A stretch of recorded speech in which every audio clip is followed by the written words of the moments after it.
नमस्कार, आप सबका हमारे चैनल किस्से खेल जगत से पर स्वागत है। और आज हमारे साथ उपस्थित हैं बिहार क्रिकेट के पूर्व कोच मिस्टर निखिलेश रंजन।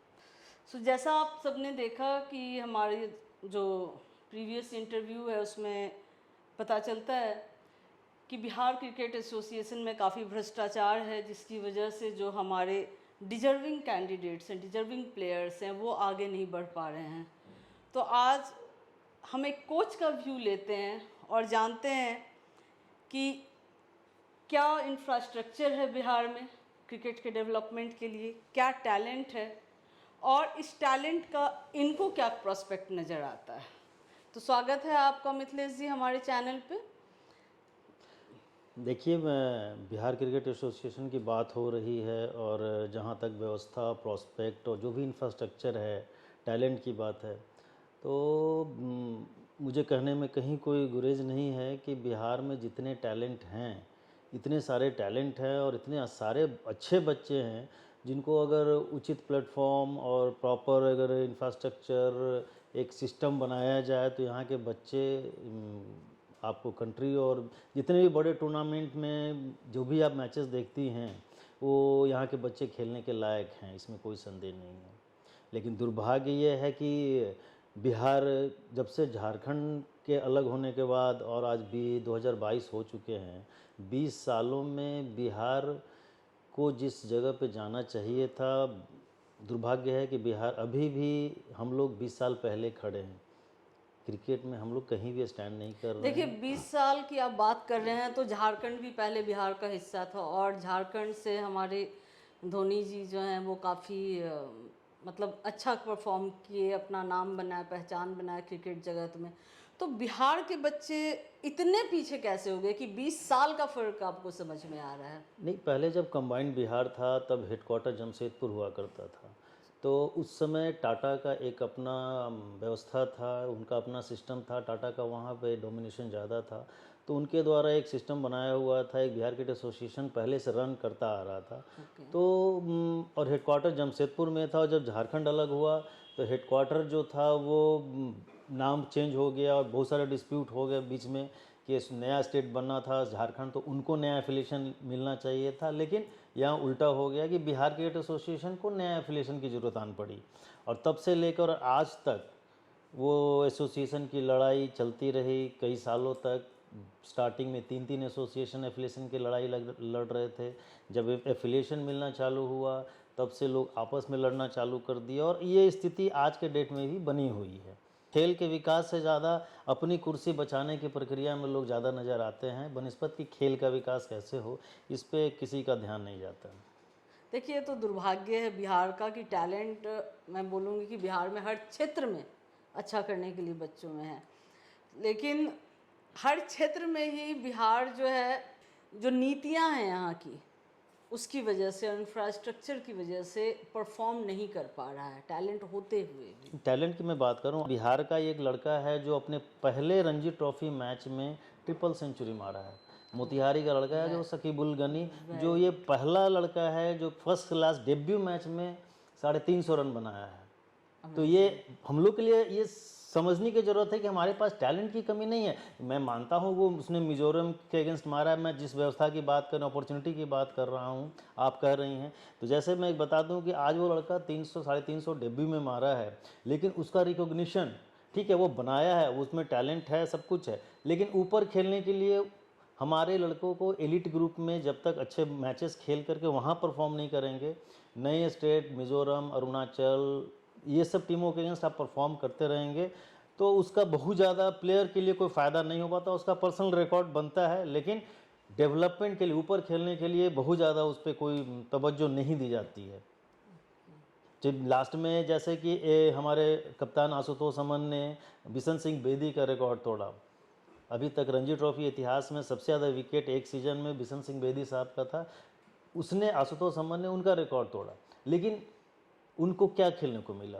वो आज भी आईपीएल नहीं खेल रहे हैं। जिस साल उन्होंने रिकॉर्ड तोड़ा था बेदी साहब का, तो वो उस साल जोन टीम में गए लेकिन उनको खिलाया नहीं गया था। तो मेरा कहना ये है कि लड़के हैं, लेकिन यहाँ के लड़के, बिहार की टीम जब तक ऊपर के टूर्नामेंट में नहीं खेलेगी, ऊपर के मैचेस में क्वार्टर फाइनल, सेमीफाइनल, फाइनल नहीं खेलेगी, तब तक यहाँ के लड़कों का परफॉर्मेंस को कोई काउंट नहीं होता है। आशुतोष अमन के साथ हुआ है, आज शकीबुल गनी मारे हैं, देखिएगा क्या मिलता है उसको। सारे लोग ये कहें तो कि ये हर्डल क्या है, हर्डल क्या है, क्यों नहीं आगे, मतलब इस लेवल तक जा रहे हैं, इससे आगे क्यों नहीं जा पा रहे हैं? मेरा मानना है कि बिहार में टैलेंट है, लेकिन वो सारे टैलेंट को जब तक एक बाउल में आप नहीं रखेंगे, कभी एक टैलेंट आता है, कभी एक टैलेंट आता है, तो जब तक एक बाउल में आप टैलेंट नहीं रखोगे तो एज ए टीम एक यूनिट की तरह कभी नहीं नज़र आएगी, सो दैट कि परफॉर्मेंस निकल के आए, जीत आपको नज़र रेगुलर बेसिस पे आए। कंसिस्टेंसी वो विनिंग में आपको नहीं मिलेगी जब तक सारे टैलेंट एक बाउल में नहीं आएंगे। बेसिक अंतर, और इसके लिए हमको एक सिस्टम बनाने की ज़रूरत है, जो कि आज तक 20 साल में लैकिंग है। किसी ने भी ये सिस्टम बनाने की कोशिश नहीं की है। जिसने भी क्रिकेट चलाने की कोशिश की है, उन्होंने अपने तरीके से, अपने हिसाब से क्रिकेट को चलाया है, अपने हिसाब से नियम को बनाया है कि जहाँ तक मेरे को फ़ायदा है मैं उस नियम को मानूंगा, जहाँ हमको हानि हो रहा है मैं उस नियम को नहीं मानूंगा। ये प्रथा अभी तक चलती आ रही है। तो अब वैसे में एज ए टीम बिहार को ऊपर जाने में बहुत दिक्कत होगी। टैलेंट है, इसमें कोई डाउट नहीं है। चलिए, ये तो बात हुई नीतियों से रिलेटेड, मतलब जो लोग हैं क्रिकेट से जुड़े वो नहीं सही डिसीजन ले पा रहे हैं, जिनका मतलब यहाँ के टैलेंट पे असर पड़ रहा है। तो अब हम बात करते हैं इंफ्रास्ट्रक्चर की। यहाँ बिहार में क्या हमारे पास सफिशिएंट इंफ्रास्ट्रक्चर है टैलेंट को ग्रूम करने के लिए? मेरे हिसाब से बिहार क्रिकेट को अभी तक एक अच्छा प्रशासक, एडमिनिस्ट्रेटर नहीं मिला है, जो कि एक विज़न के साथ बिहार क्रिकेट को आगे लेके जाए। आपने बात की इंफ्रास्ट्रक्चर की, इंफ्रास्ट्रक्चर आता है आपके विज़न से ही। आप जब तक विजुलाइज नहीं करेंगे मेरे को अगले 5 साल में क्या क्या अचीव करने हैं, बिल्कुल, तब तक वो इंफ्रास्ट्रक्चर हो चाहे टैलेंट को ग्रूम करने का हो, बिल्कुल। पहले जब तक गोल नहीं होगा सामने, आप उस पर काम नहीं कर सकते। तो इंफ्रास्ट्रक्चर आएगा तभी जब आपके पास कुछ काम करने के लिए एक विज़न हो, एक प्लान हो। यहाँ प्लान तो कुछ है नहीं। प्लान है कि मेरा ये कुर्सी आज है, कल बचेगा कि नहीं बचेगा, इसकी तैयारी लोगों को ज़्यादा रहती है बनिस्बत कि हम 5 साल में मेरा टीम एलिट ग्रुप में कैसे खेले, क्वार्टर फाइनल कैसे क्वालिफाई करेगी, इसकी चिंता आज के डेट में किसी को नहीं है। तो आप ये तो आपकी वीकनेस, स्ट्रेंथ क्या है? स्ट्रेंथ और सिन, मैं सिर्फ स्ट्रेंथ की बात करता हूँ कि हमारे लड़कों में वो सारी खूबियाँ हैं जो भारत के मानचित्र पे वो अपना नाम रोशन कर सकते हैं, अपना नाम, अपने परिवार का नाम, अपने राज्य का नाम। टैलेंट हमारे पास हर घर में है, इस मिट्टी में। आप सोच लीजिए, ईशान किशन यहाँ का लड़का है, आज आईपीएल में वो सबसे ज़्यादा करोड़ों में वो बिका है, 15 करोड़ 25 लाख का उसका बिडिंग हुआ है, यहाँ का लड़का है। महेंद्र सिंह धोनी बिहार का क्या वो बिहार क्रिकेट एसोसिएशन से खेला है? नहीं, वो झारखंड से खेल रहा है। But he belongs to Bihar, but he is playing for Jharkhand, ताकि उसको बेहतर अपॉर्चुनिटी एग्जैक्टली राइट। हमारी बिहार के, अगर वो ईशान किशन आज वो अगर बिहार के लिए सोचता है भी खेलने के लिए, तो वो कहाँ, किस ग्रुप में खेलेगा? वो प्लेट ग्रुप में खेलेगा, मिजोरम, अरुणाचल, सिक्किम के अगेंस्ट में। आज वो झारखंड से खेल रहा है, ऊपर की टीमों से खेल रहा है, तो वहाँ का परफॉर्म अच्छी टीमों के अगेंस्ट परफॉर्म करेगा तो उसका वेटेज ज़्यादा मिलता है। हमारे बच्चे कहाँ परफॉर्म कर रहे हैं? इसका मतलब ये है कि जो हैं भी टैलेंट, वो अपॉर्चुनिटी के लिए बिहार छोड़ने पे मजबूर हो रहे हैं, दूसरे राज्यों पे डिपेंडेंट। आप बगल में पड़ोसी राज्य में देख लीजिए ना, जितने लड़के अच्छे लड़के हैं वो सारे बिहार के हैं। बंगाल में लड़के जो खेल रहे हैं वो बिहार के लड़के खेल रहे हैं। मुकेश कुमार पेस बॉलर, आकाशदीप पेस बॉलर। सोचिए कितना बड़ा दुर्भाग्य है बिहार का कि बिहार में टैलेंट है लेकिन वो रिप्रेजेंट दूसरे राज्यों को कर रहे हैं। एग्जैक्टली, क्योंकि ऑब्वियसली यहाँ पे कोई अपॉर्चुनिटी उनको मिल नहीं रही है। तो मैं बार बार इसी बात को मैं कहता हूँ कि जब तक आपके पास कोई विज़न नहीं है, कोई गोल आपके पास नहीं बनाया है आपने कि मैं किस ट्रैक पे हमको जाना है, मुझे अगला स्टेशन कहाँ पे रुकना है, तो आप आंख बंद करके चले जा रहे हैं। आज आपसे मेरे को दिक्कत हुई, मैं आपको सेटिस्फाई कर रहा हूँ, आपको ओबलाइज कर रहा हूँ, लेकिन हमको वहाँ पहुँचना है। उसके लिए हमको क्या एक पाथ बनाने की ज़रूरत है, वो किसी ने आज तक तैयार नहीं किया। जो भी क्रिकेट प्रशासक यहाँ पर आए हैं, अपनी हैसियत से, अपने हिसाब से चीज़ों को और बद से बदतर करने की कोशिश की है, जो आज ये विकृत तो रूप आप देख रहे हैं। आप कुछ शब्दों में जो थ्रेट हैं उसको कैसे डिस्क्राइब करेंगे? थ्रेट तो सबसे बड़ा वही, क्रिकेट चलता रहेगा। एसोसिएशन है बीसीसीआई के, भारत के हम एक अंग हैं बिहार राज्य, तो क्रिकेट चलता रहेगा जिस रूप में चलता रहता है। लेकिन अगर हम क्रिकेट को एक बेहतर कल की ओर, चाहे यहाँ के बच्चे कैसे इंडिया के लिए खेलें, रिप्रेजेंट करें और बिहार को रिप्रेजेंट करें, तो उसके लिए हमको एक प्रॉपर विज़न की ज़रूरत है। तो थ्रेट मेरे हिसाब से टोटली फेल्योर एडमिनिस्ट्रेशन की है, दूसरा कोई। मतलब टैलेंट की कमी नहीं है, इंफ्रास्ट्रक्चर आपको लगता है वो हो हमारे जाएगा। पास है या हो जाएगा? हो जाएगा, क्योंकि Obviously। इंफ्रास्ट्रक्चर कौन बनाएंगे? हाँ, विजन आएगा, जब सही लोग आएंगे विजन आएगा, इंफ्रास्ट्रक्चर हो जाएगा। इंफ्रास्ट्रक्चर बनाने के लिए कौन करेगा? बीसीसीआई बैठा हुआ है, आपको डेवलपमेंट, आप अपने डोमेस्टिक क्रिकेट को डेवलप करने के लिए, इंफ्रास्ट्रक्चर डेवलपमेंट के लिए आप काम कीजिए, वो पैसे लेके बैठे हुए हैं। लेकिन हमारे यहाँ के लोगों को आपस में लड़ने से फुर्सत नहीं है। तो इंफ्रास्ट्रक्चर तो कोई रोड पर का आदमी तो बनाएगा नहीं, जो एसोसिएशन में प्रशासक है, एडमिनिस्ट्रेटर, उन्हीं को बनाना है। तो पहले वो सेटल हो जाएं, तभी सारी चीज़ें आपको नज़र आएंगी। वो तो खुद अनसेटल्ड है। अच्छा, चलिए हम आगे की बात तो ठीक है, समझ में आ गई कि हमारे पास लोग नहीं हैं जिनके पास विजन है, और इसकी वजह से इंफ्रास्ट्रक्चर बहुत अच्छे स्तर का नहीं है। लेकिन अभी फ़िलहाल जो इंफ्रास्ट्रक्चर है बिहार में, क्या कहाँ कहाँ है सफिशिएंट स्टेडियम या जो भी चीज़ें आपके खेल को बढ़ाने में मदद करेंगी, क्या इंफ्रास्ट्रक्चर है बिहार देखिए, में? बिहार की राजधानी पटना में मैं बैठा हुआ हूँ और पिछले 86 से मैं क्रिकेट खेल रहा हूँ और देख रहा हूँ। तो बिहार में मोइनुल स्टेडियम हुआ करता था, आज भी है वो, जहाँ पे वर्ल्ड कप मैचेस हुए हैं। दो वर्ल्ड कप मैचेस हुए, हीरो कप के मैच हुए हैं। तो ग्राउंड वो हुआ करता था, लेकिन हमारी गवर्नमेंट की पॉलिसी है कि वो ऐसी है कि वो मेंटेन नहीं है आज के डेट में, जिसको वो जीर्णोद्धार करने की ज़रूरत है। रिसेंट पास्ट में एक हम लोग की company Bihar state power holding company ने अपने ज़मीन पे एक ऊर्जा स्टेडियम का निर्माण किया है, जो कि मुझे लगता है कि वो एक छोटे मैचेस के लिए एक बहुत अच्छा यहाँ के लोगों के लिए बनाया गया है। और जिसकी देख रेख कंपनी ही करती है, वो एसोसिएशन के अंडर में नहीं है। जिनका भी मैच खेलना होता है वो ग्राउंड को बुक करते हैं और मैच खेलते हैं। लेकिन इंफ्रास्ट्रक्चर की बात करूं तो सिर्फ इतने दिनों में ऊर्जा स्टेडियम ही देखा हूं, जो कि नया स्टेडियम एक बना है प्रॉपर क्रिकेट के लिए। उसे मतलब इतने सालों में, 20 सालों की आप बात कर रहे हैं, तो डेवलपमेंट के नाम पे बिहार में किसी नए स्टेडियम का निर्माण नहीं हुआ? नहीं, यहाँ पे मैं बता दूं, चूंकि ये ऊर्जा के अलावा, चूंकि ये एसोसिएशन ने बनाया है, ये भी किसी और कंपनी ऑर्गेनाइजेशन ने बनाया, Bihar state power holding company ने बनाया, बिजली विभाग ने बनाया। मतलब बिहार सरकार ने क्रिकेट के डेवलपमेंट के लिए पिछले 20 सालों में, या बीसीए ने कोई नया नहीं, बीसीए ने किसी प्रकार का कोई ग्राउंड नहीं बनाया है। नहीं, बिहार सरकार ने पर्टिकुलर एक बिहार सरकार का एक अंग है कंपनी। तो आप बोल सकते हैं कि बिहार सरकार के द्वारा Bihar state power holding company ने अपने ऊर्जा स्टेडियम के अपनी जमीन पे वो निर्माण किया है। बहुत कम लागत में एक अच्छा स्टेडियम बन के तैयार हुआ है, जहाँ पर विमेंस का इंटरनेशनल मैच भी हुआ है कोऑर्डिनेशन, जहाँ पे बांग्लादेश, थाईलैंड और इंडिया की टीम यहाँ पे मैच खेली है।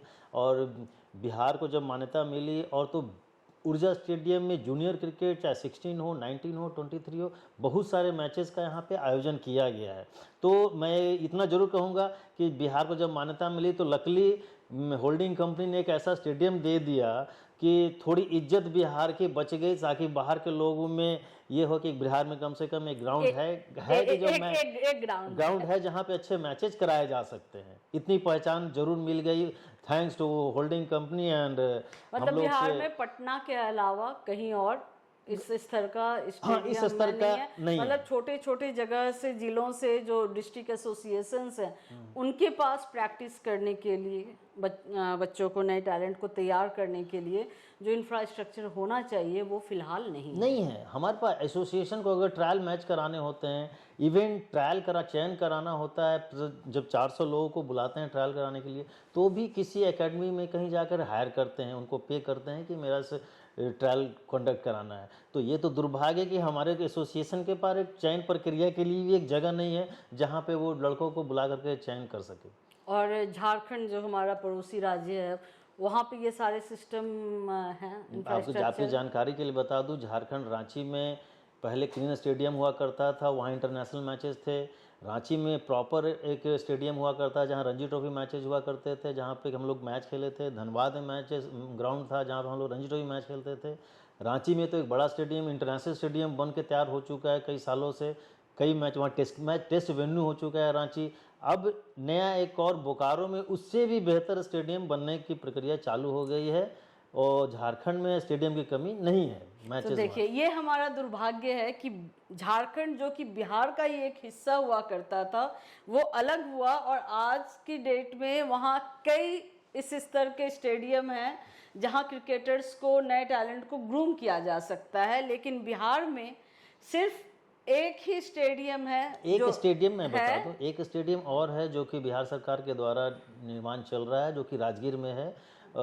मोस्ट लाइकली इस साल एंड या एक अगले साल में वो बनकर तैयार हो जाएगा, जहाँ पे इंटरनेशनल मैचेस कराए जा सकते हैं। स्पेशली क्रिकेट का एक स्टेडियम बन के तैयार हुआ है। ऊर्जा स्टेडियम के बाद एक वो स्टेडियम होगा जो कि बिहार में, वो भी गवर्नमेंट के द्वारा बनाया गया, एसोसिएशन का उसमें कोई रोल नहीं है।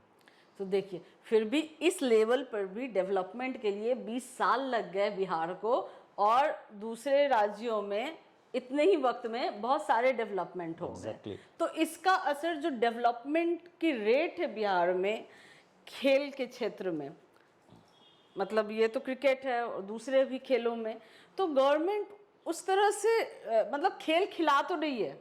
खेल चल रहा है क्योंकि सारे एसोसिएशंस रन हो रहे हैं, तो खेल तो हो रहा है, लेकिन खेल को किस तरह डेवलप किया जाए, टैलेंट को नर्चर किया जाए, उसकी आई थिंक हर क्षेत्र में ही कमी है। इसमें कोई डाउट नहीं है। हमारी सरकार को पता नहीं क्यों सरकार इस पे फोकस नहीं करती है। पॉलिटिकली अगर बात करें, स्पोर्ट्स एक ऐसा सेक्टर है कि हर घर में आप पहुंच सकते हैं।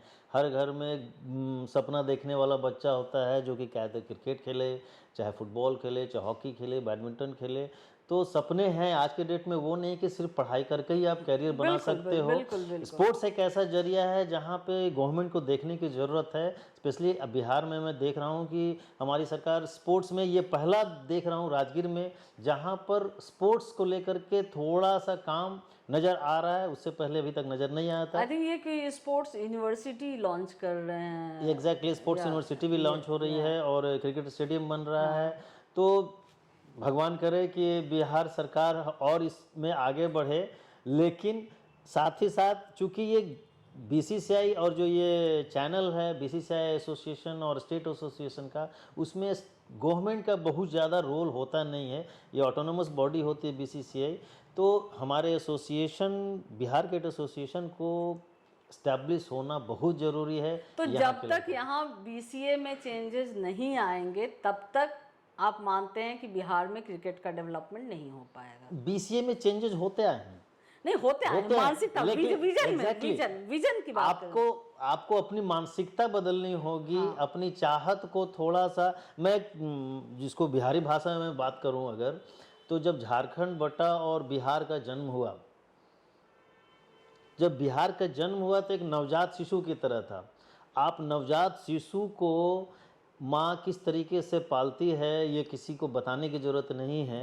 नवजात शिशु को कैसे बेड पर लिटाना है, बहुत हल्के से पकड़ना है, तेल लगाना है, टाइम पे खाना खिलाना है।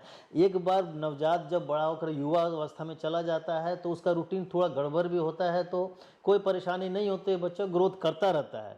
लेकिन नवजात शिशु को अगर आप टाइम पे अगर खाना नहीं खिलाओ तो शायद वो डैमेज हो सकता है, वो परेशानी में पड़ सकता है। तो बिहार क्रिकेट एसोसिएशन का वही हाल हुआ है आज तक कि वो नवजात अवस्था में ही वो इतना ज़्यादा मिसहैंडलिंग हुआ है, वो अभी वो युवावस्था की ओर बढ़ ही नहीं सका है, वो शुरू में विकलांग होकर रह गया है। मैं ठेठ भाषा में कहूँ, अपने अंदाज में कहूँ, तो वो नवजात को इतने तरीके से मिसहैंडलिंग हुआ है बिहार क्रिकेट का कि वो आज अपने यौना अवस्था को प्राप्त करने में उसको बहुत दिक्कत हो रही है, असक्षम है। एज ए कोच आपका अनुभव बिहार में कैसा रहा? देखिए, जहाँ तक टीम को कोच करने की बात है, मैं 19 टीम का कोच आई थिंक 2013-14 में जब एफिलिएट मेंबर हुआ करता था, उस समय मैं टीम का कोच था।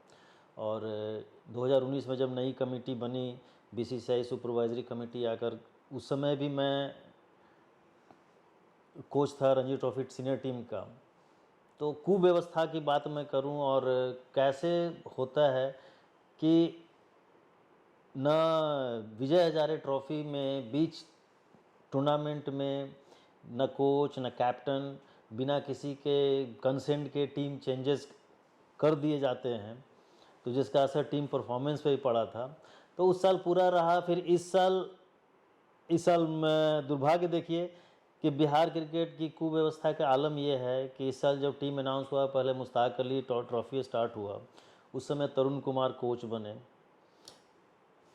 गॉड नोज, एसोसिएशन ही बता सकते हैं कि किस रीजन से एक टूर्नामेंट के बाद कोच को बदलने की आवश्यकता पड़ गई और उन्होंने मुझे अपॉइंट किया। और बीच टूर में ही मेरे को हेड कोच से हटा दिया गया और टूर्नामेंट ख़त्म होने से पहले ही मुझे घर आने का आदेश दे दिया गया कि आप टीम को छोड़ दीजिए। तो ये मुझे कोई आश्चर्य नहीं हुआ, क्योंकि जिस तरीके से लोग यहाँ टीम चला रहे हैं, टीम चलाने की कोशिश कर रहे हैं, वो काफ़ी है। इस तरीके आप खुद समझ सकती हैं, आखिर एक कोई कोच अपॉइंट होता है तो पूरे सीजन के लिए होता है। बाकी स्टेट में आप देखेंगी तो कोचेस का अपॉइंटमेंट 2 साल 3 साल के लिए होता है। आपको एक रिस्पॉन्सिबिलिटी दी जाती है कि आप इस टीम को यहाँ से यहाँ लेकर के जाना है, अकाउंटेबिलिटी होती है कोच के ऊपर, सो दैट कि आप टीम के बाहर के काम कीजिए साथ में और टीम को एक लेवल पर लेके जाइए। देखिए, इसका तो सीधा असर टीम पे पड़ेगा, डेफिनेटली, क्योंकि जब इवन जब क्लासेस में ऐसा होता है कि आप एक सब्जेक्ट पढ़ रहे हैं और टीचर बार बार चेंज हो जाए तो वहाँ स्टूडेंट्स पे असर पड़ जाता है। तो ये तो खेल है, ग्रूमिंग है, एग्जैक्टली बहुत असर पड़ेगा। तो वो रोल सिर्फ इसीलिए दिया जाता है कि भाई यहाँ पर अधिकारी जो बैठे हैं उनकी इच्छा के अनुसार आप काम कीजिए, तो ही आप टीम के साथ जुड़े रह सकते हैं। तो ये इच्छा जो है, ये कौन सी इच्छा है जिसके खिलाफ आप मतलब जिसके अनुसार आप नहीं परफॉर्म कर रहे हैं तो आप नहीं, इच्छा क्या है आज के डेट में बिहार में? अगर आप देखेंगी टीमों का जो बंटवारा होता है, टीम में लड़के जैसे खेलते हैं, तो ये साफ जाहिर होता है कि कहीं ना कहीं वैसे लड़के खेलते हैं जिनको मैंने कभी देखा नहीं खेलते हुए, कभी अच्छा परफॉर्म करते देखा नहीं, उनका चयन राज्य की टीमों में हो जाता है, बैकडोर एंट्री होती है। तो बीइंग ए क्रिकेटर, जो चीज़ मुझे नहीं डाइजेस्ट होता है मैं वहाँ नहीं करता हूँ, जिसके चलते चाहे वो तरुण कुमार हो, चाहे मैं हूँ, या कोई भी जो रहेगा जो उनके खिलाफ, उनकी इच्छाओं के खिलाफ काम करेंगे, तो वो ऐसे लोगों को कभी पसंद नहीं करेंगे। ये सीधी सी बात है, इसीलिए मुझे घर भेज दिया गया। मतलब आप यदि अकॉर्डिंग उनके जो इच्छा है उसके अनुसार काम कर रहे हैं, जो वो चयन कर रहे हैं, आप चुपचाप बैठे हैं तो आप ठीक है, एग्जैक्टली नहीं है तो फिर आप अपने घर टिक नहीं सकते हैं। व्यवस्था ऐसी बनी हुई है। ये तो सबसे बड़ा दुर्भाग्य है। एक अच्छे बच्चे घर में बैठते हैं, वो बेचारा मेहनत करता रहता है, आप ऐसे लड़के को प्रमोट करते हैं जो कहीं ना कहीं आप उससे ऑब्लाइज रहते हैं, बैकडोर से एंट्री करवाते हैं। ये तो बहुत बड़ा दुर्भाग्य है, क्योंकि जो टैलेंट है उनको आप अपॉर्चुनिटी नहीं दे रहे हैं ग्रो करने का। क्योंकि बहुत सारे टैलेंट होते हैं जो नेचुरल टैलेंट होते हैं, गॉड गिफ्टेड होते हैं, तो और मेहनत से भी होते हैं, वो नहीं अपॉर्चुनिटी पा रहे हैं, और जो डिजर्व नहीं कर रहे हैं उनको आप अपॉर्चुनिटी दे रहे हैं। तो इसमें बिहार क्रिकेट का ओवरऑल ग्रोथ तो नहीं हो सकता, क्योंकि वो परफॉर्म ही नहीं कर पाएंगे। एग्जैक्टली और दूसरा क्या है कि क्रिकेट आज के डेट में सिर्फ खेल ही नहीं है, यहाँ हर बच्चे अपना एक कैरियर उसमें देख रहा है। हर पेरेंट को बच्चे को प्रमोट कर रहा है सो दैट कि वो लगे कि ठीक है, वो पढ़ाई नहीं कर रहा है तो ये क्रिकेट में बच्चा है, ये क्रिकेट खेल करके अपना ज़िंदगी को एक ऐसे लेवल पे जा सकता है। हर फैमिली को प्राउड होगा कि उसके घर में भी कोई इंडिया खेले, उसका फैमिली भी सिक्योर हो, फिनेंशियली सिक्योर हो जाए। तो आप देखिए ना, आप केवल खेल ही नहीं देखिए, कितनी फैमिली उससे इफेक्टेड होती है। अगर अच्छे लड़कों को नहीं मिल पाता है, वो अपनी फैमिली के साथ वो सपोर्ट नहीं कर पाता है फिनेंशियली, तो ये उस व्यू में भी देखेंगी तो बहुत बड़ी रिस्पॉन्सिबिलिटी है बिहार क्रिकेट एसोसिएशन के पदाधिकारियों की। लेकिन दुर्भाग्यवश हमारे पास देखिए वैसे यहाँ प्रशासक ही नहीं। यहाँ एक चीज़ और मैं बोलूँगी, एज अ प्लेयर, चाहे आप किसी भी खेल से जुड़े हों, और जब आप में टैलेंट है लेकिन आप सिर्फ खेल रहे हैं, सिर्फ खेलने के लिए खेल रहे हैं, लेकिन आपको ग्रोथ अपॉर्चुनिटी नहीं मिल रही है, तो ये किसी भी स्पोर्ट्स पर्सन के लिए बहुत ही डिसैटिस्फाइंग रिजल्ट होता है और फ्रस्ट्रेशन आता है। क्योंकि आप किसी भी स्पोर्ट्स का जो लाइफ होता है ना, बहुत सर्टेन टाइम के लिए होता है। बिल्कुल। वो कोई स्पोर्ट्स पर्सन जिंदगी भर वो अपना मैक्सिमम नहीं दे सकता है। तो बेसिकली आप देखिए, इसमें बहुत बड़ा मुद्दा ये है कि हमारे जो युवा हैं वो देश का भविष्य हैं। और इस तरह से आप उनको खेल में इन्वॉल्व करके और उनकी अपॉर्चुनिटी को रोक करके आप देश के युवा का भविष्य बर्बाद कर रहे हैं, आप देश का भविष्य बर्बाद कर रहे हैं। सही बात है। ये सबसे बड़ा मुद्दा है बड़ी खेल बात है। से रिलेटेड। आज मैं क्रिकेट अच्छा खेल रहा हूँ क्योंकि ये क्रिकेटर चाहे एक स्पोर्ट्स पर्सन का लाइफ, आज मैं अच्छा हूँ, अगले साल 2 साल के बाद उतना अच्छा नहीं रहूँगा, लेकिन मैं जिस समय अच्छा हूँ, अगर उस टाइम अगर मुझे को प्रॉपर अगर प्लेटफॉर्म नहीं मिले तो आप तो पढ़ाई से भी गए और उधर से स्पोर्ट्स से भी गए, तो आप ऑब्वियसली आप करेंगे कि आपके पास कोई चारा ही नहीं है, यू आर डिस्ट्रॉयड।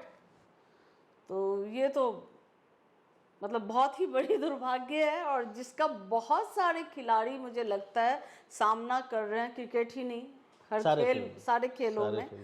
तो ये कहीं ना कहीं मुझे लगता है कि सरकार को इस चीज़ पे थोड़ा ध्यान देना चाहिए ताकि हमारे देश का भविष्य ना बर्बाद हो। एग्जैक्टली मैं तो सरकार से आग्रह भी करता हूँ कि यहाँ के बच्चों को के भविष्य को देखते हुए, आखिर वो आप ही के बच्चे हैं। बिल्कुल। क्योंकि वो भी कोई बच्चा डॉक्टर इंजीनियर बनना चाहता है, सेम बैट तरीके से वो इंडिया खेलना चाहता है। देखिए यहाँ पे एक चीज़ और मैं बताऊंगी, जिस तरह से आपने इंजीनियरिंग के एग्ज़ाम में या मेडिकल के एग्ज़ाम में पहले बहुत सारे अटेम्प्ट्स आप दे सकते थे, या यूपीएससी के एग्ज़ाम में उनको लिमिट कर दिया गया, ठीक है, ताकि उनका समय वेस्ट ना हो और जो बाकी के लोग हैं उनको भी अपॉर्चुनिटी मिले। तो मुझे भी लगता है कि एक ट्रांसपेरेंट सिस्टम होना चाहिए स्पोर्ट्स में भी, जहां आप इतने साल खेलिए, आप यदि अच्छे परफॉर्मर हैं तो आप कंटिन्यू कीजिए, नहीं तो आप औरों को आगे आने दीजिए। कुछ ना कुछ व्यवस्था होनी चाहिए, सरकार को इसमें देखने की ज़रूरत है कि ये भी एक रास्ता है हर फैमिली का सपना पूरा करने का।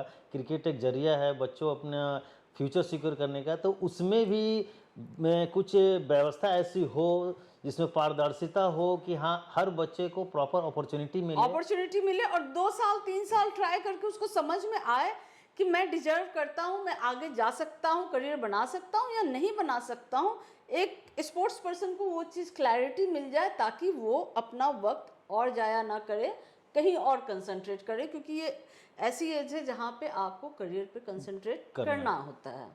सही बात है। सही। So thank you very much आपका हमारे स्टूडियो में आने के लिए, और जो क्रिकेट की व्यवस्था है बिहार में उस पर प्रकाश डालने के लिए धन्यवाद। और उम्मीद करता हूँ कि आपके चैनल के माध्यम से शायद कुछ जागरूकता आए यहाँ के प्रशासक में, यहाँ की सरकार में, और यहाँ के लड़के जितने भी टैलेंटेड लड़के खेल रहे हैं वो निराश ना हो। मैं यही कामना करता हूँ वो निराश ना हो, मेहनत करते रहें, अच्छे दिन हो सकता है बिहार क्रिकेट भी आएंगे, देखें भविष्य क्या देखता है। देखिए यहाँ पे थोड़ा सा मैं अपने चैनल के बारे में बताना चाहूँगी कि जो स्पोर्ट्स पर्सन की लाइफ होती है वो बहुत सारे, मतलब जनरली यदि आप वो कहते हैं ना सिल्वर स्पून के साथ ना बॉर्न हो, तो यदि एक आम आदमी है तो आपको बहुत सारे स्ट्रगल्स का सामना करने के बाद ही वो अचीवमेंट, वो सफलता हासिल होती है।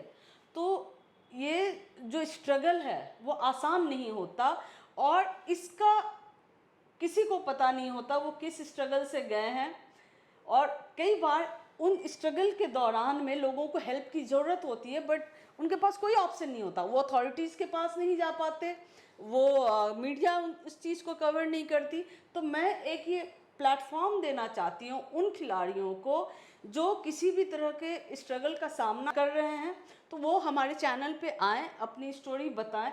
शायद कोई आगे से आकर के उनकी मदद करने को तैयार हो, उनको अपॉर्चुनिटी मिले। और बहुत सारे खिलाड़ी हैं जो जब तक लाइमलाइट में, अच्छी बात है, उसके बाद भी वो स्ट्रगल कर रहे हैं, फिर सरकार नहीं आती देखने। मैंने बहुत सारे केसेस देखे हैं जहाँ की वो लाचारी की ज़िंदगी जी रहे हैं। तो मैं ऐसे लोगों का भी अपने चैनल पे स्वागत करती हूँ कि वो हमारे चैनल पे आए, अपनी आप बीती बताएं, ताकि कुछ लोग आगे आकर के उनकी मदद कर सकें। क्योंकि एक बहुत बड़ा कंसर्न है हमारे खिलाड़ियों को, इट इज़ लाइक बॉलीवुड वाली हिसाब है कि थोड़े दिन तो आपको लाइमलाइट मिल गई, उसके बाद जो आपकी दुर्दशा है वो कोई नहीं देखता। आपकी जो स्ट्रगल है वहां तक पहुंचने के बाद तो आपको सारी लाइमलाइट मिल जाती है, लेकिन किस अंधकार से आप उस लाइट तक पहुंचे हैं ये कोई नहीं देखता। तो ये एक डार्क साइड है स्पोर्ट्स के लाइफ में। तो मैं चाहती हूँ कि हमारे माध्यम, चैनल के माध्यम से इस डार्क साइड पे प्रकाश पड़े और इससे खिलाड़ियों को कुछ मदद मिल सके। Thank you very much.